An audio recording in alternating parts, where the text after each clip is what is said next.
Teacher आपकी आवाज नहीं आ रही। टीचर की आवाज नहीं आ रही। Starting this diagram is also given in your book, page number. See this table in your book, page number. So I'm sorting this table on the book. Please see this table on your book. It is given about the temperature, Celsius. This is temperature is given Celsius scale and Kelvin scale. So before starting the Kelvin scale, you should have to keep in your mind that Kelvin scale. What is a Kelvin scale? Kelvin scale. What is a Kelvin scale? The other name of Kelvin scale is absolute zero. The other name of Kelvin scale is absolute zero. Absolute zero. So what is absolute zero? A state at which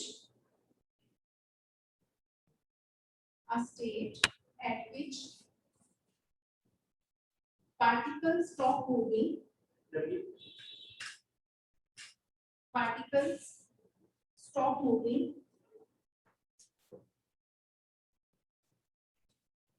is called absolute zero.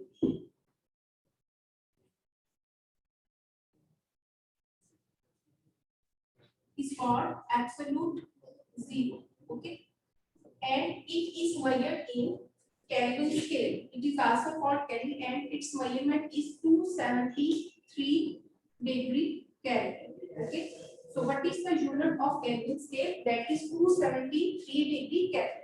So when we want to convert Celsius scale to Kelvin scale, so how do we convert it? First, we will take 6,000 degrees centigrade. So look at here, 6,000 degrees centigrade, and we will add 273 in it. So what will be the answer? 3726. So what will be your Kelvin scale? It will be 6,273. Is that clear? Now come to the next point. Next is 2,500 degrees centigrade. 2,500 degree centigrade. So we will add 273 in it. So what do we get the answer? 3772. So it will be your 2773. This is your Kelvin scale, and Kelvin scale always shown by K. Which is K. We will write like this. Now come to next 1,000. We will add 273 in it. What do we get the answer? We get 3, 7, 2 and 1. So your answer will be 1,273 Kelvin. So like this you can see in your book 200 degrees centigrade. So answer will be 473 Kelvin. How do we get the answer? When we add 273 in it. Then there is 100 degrees centigrade. So when we want to find answer in Kelvin scale, we will add 273 in 100. We will get the answer 373. We will get the answer 373 Kelvin. Then next point is 0 degree centigrade. We will add 273. We will get the answer 273 Kelvin. Now the next point is different. Look at the board. It is given this temperature is minus 100 degree centigrade, and then you add 273 in it. Kelvin. Okay, so what is the answer? Answer is very simple. You also study in your D1 maths indices when there are two different numbers and they have different signs along with it. For example, if one number has a negative sign and the other number has a positive sign, then we will take the decision that we subtract the number and we put the value of bigger number. Okay, so in this question you can see -100 and 273. So what will be your answer? Your answer will be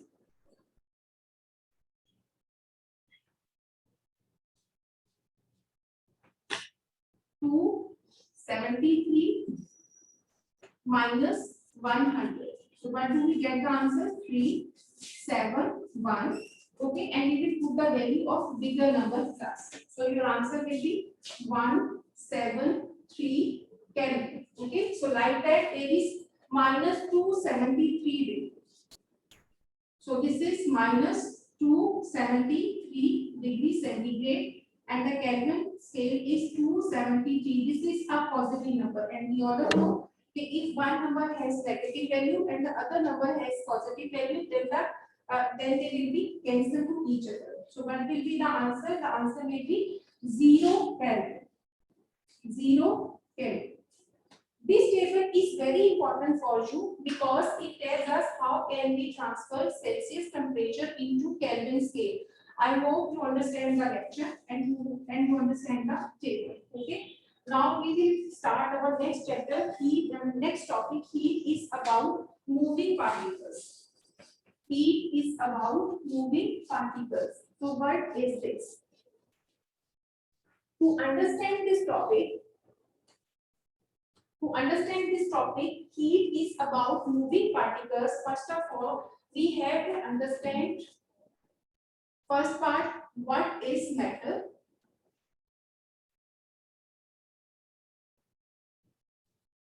Secondly, states of matter.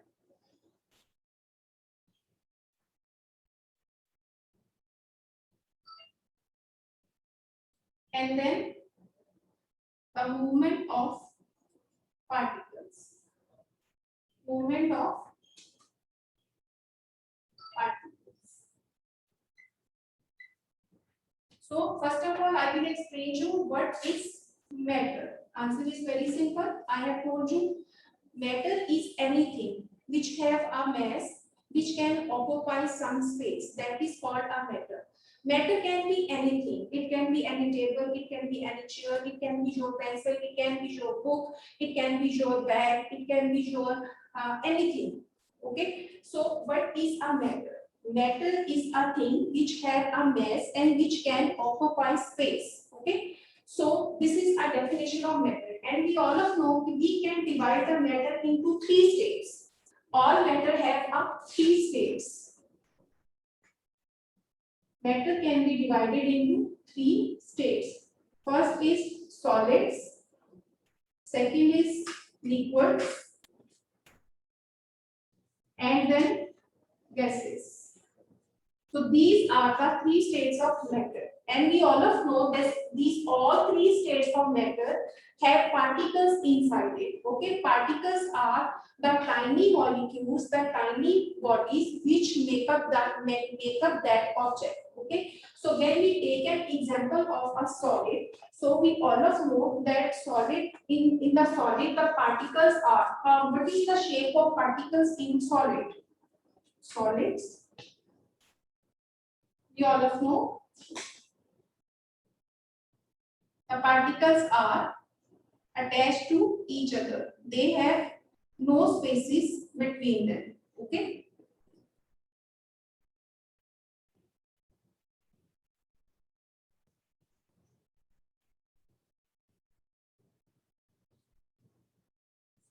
So what is the properties of solids? Solids are those which have a framework,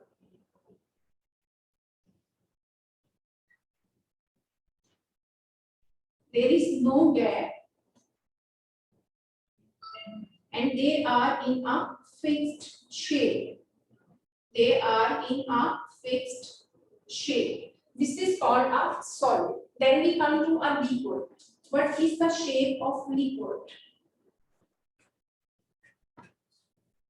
In liquid, the particles have some spaces inside it. So that's why they have an ability to move anywhere. Okay. So what is the quality of liquid? Have spaces,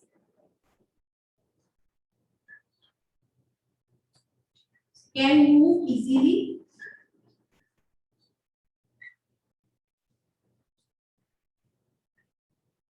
not specific shapes.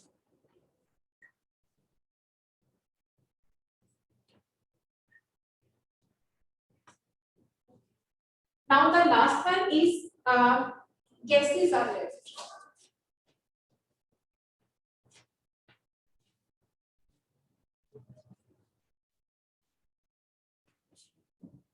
So when we make the shape of the gases,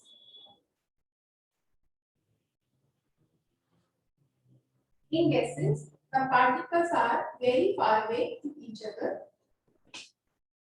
They have a large space among them. Okay, so what are the properties of gases? Have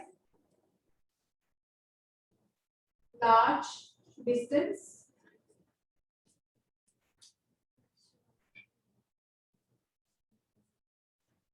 can compressed and squashed easily.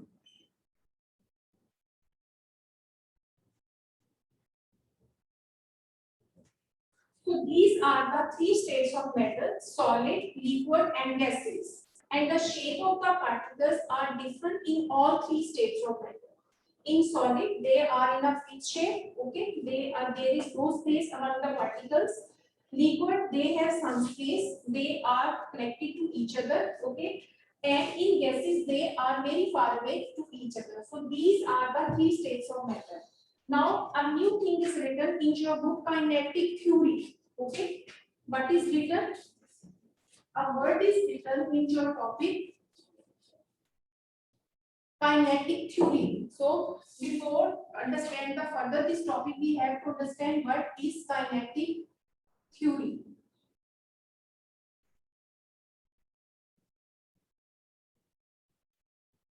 Kinetic theory. What is kinetic theory? So this is very important. What is kinetic theory? The movement of particles. What are these? These are called particles. These are called particles. So the movement of particles in all three states of matter is called kinetic theory. The movement of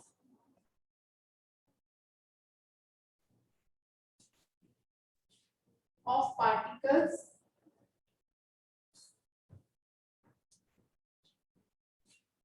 in all three states of matter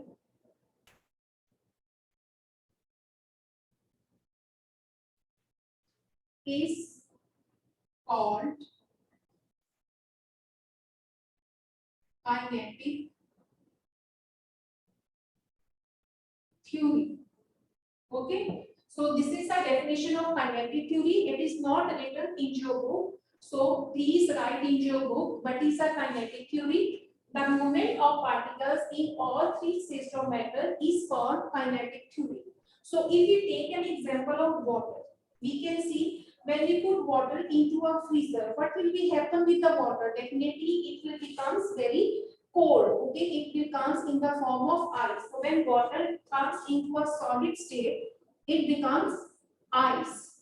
After that, when it goes into a liquid form, so what will be happen? It will be converted into water. It will be converted into water. And when this stage will go into a gaseous stage, then it will be converted into a gas. It will be converted into a gas. It will be converted into a steam. So, water is a good example of all three states of matter: solid, liquid and gases.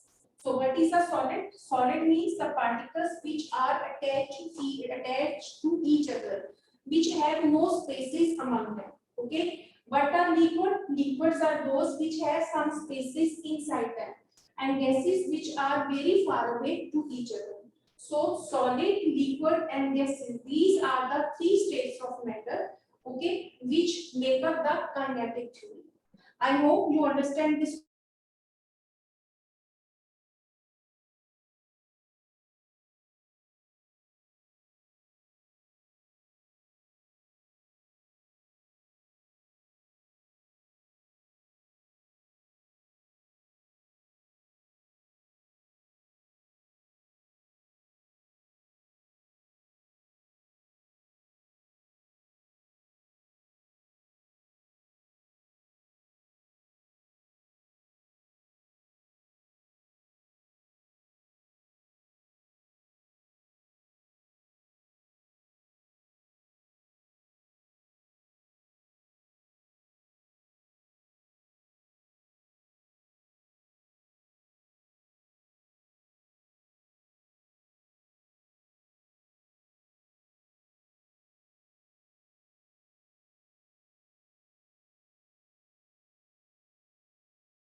To the first of all, metal bar is an example of solid. So when one end will be heated, the layers of the molecules will hit to each other, and the other end will be heated by themselves. Okay. So what is metal? If solid is warm, its particles move faster. So what will be happen?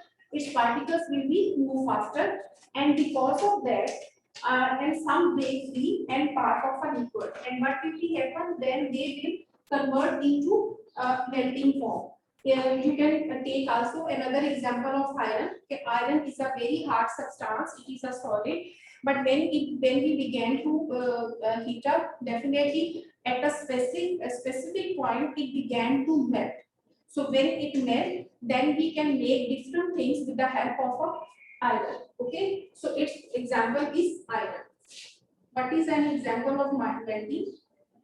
Example is iron. Second is that after melting there is a evaporation. Second step is that evaporation.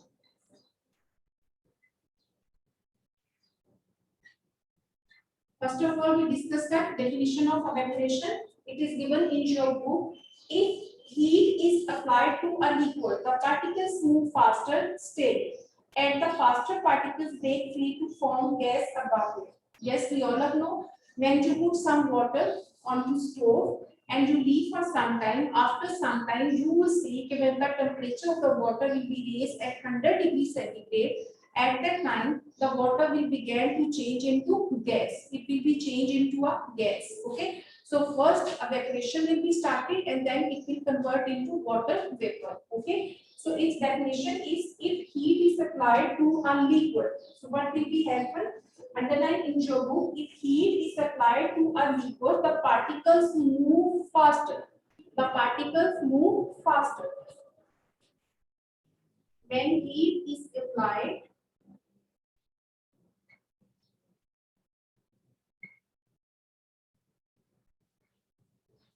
on a liquid,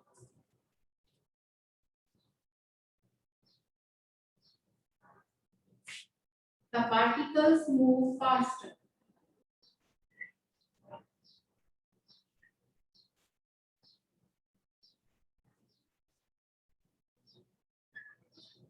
Okay. So what is that? First step is melting and the second step is evaporation. I hope you understand these two steps. Now we go to the third step.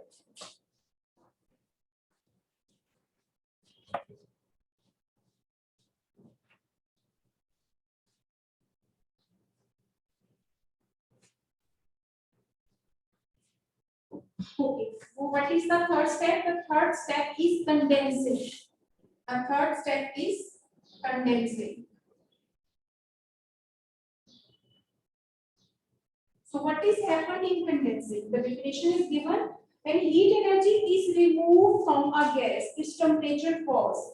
It slows down and moves closer together. Eventually, they will come closer enough to form a liquid.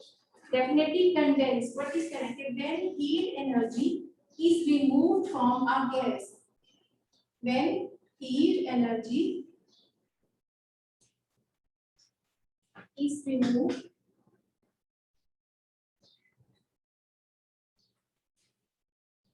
from a gas, the temperature will fall.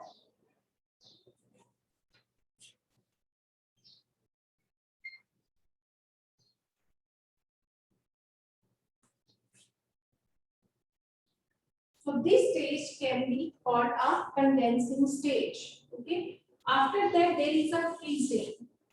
Next step is freezing. So what is freezing?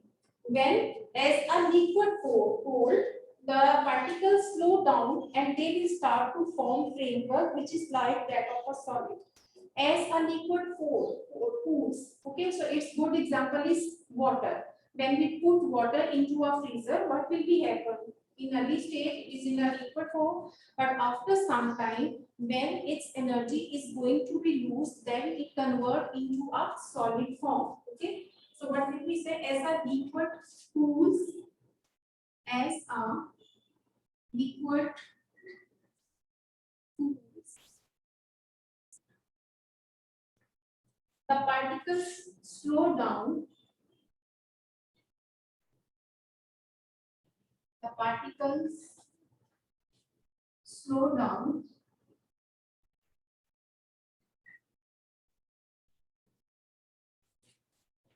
and to form a framework and will form a framework.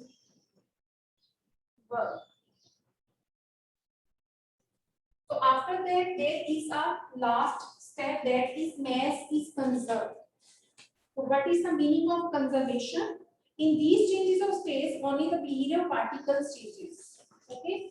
If you observe these steps, we have discussed 4 steps. First, I have discussed with you melting, then I discussed with you evaporation. Third, I have discussed with you condensing, and the fourth, I have discussed with you freezing. So if we observe all these changes, we came to know that in these all 3 states of matter, the shape of the particle change due to the temperature, but the particles remain same. But the particles are not changed. For example, the water molecules, if we take an example of water, the water molecules never change, they remain same, just the shape of the particles will be changed. When water will be in a solid form, it will be like a ice cube, like a ice. When it will be in a liquid form, it will be in a water form. When it will be in a gaseous form, definitely it will be converted into steam. So if water is in 3 states, ice, water and steam. The state of matter, the shape of the molecules will not change. Actually, the state will be changed. So these changes collectively called the mass is conserved. Okay, so these are 4 steps, 5 steps, which tells us about the behavior of the particles during the kinetic theory. So I am repeating it again. What is kinetic theory? The movement of particles in all 3 states of matter. And what are these 3 states of matter? Solid, liquid, and gas. The movement of particles in all 3 states of matter is called kinetic theory. And we further discuss this kinetic theory in 4 and 5 steps. So I have written here behavior of particles in kinetic theory. So what is their behavior? How do they work? So first step we have discussed about melting. Second, we have discussed about evaporation. Third, we have discussed about condensing. And the last one we have discussed freezing. So I hope you understand this topic, and this topic is ended on page number 4. I hope you understand it. Now our next topic is that transfer of heat. Okay, and this topic is given on page number 5.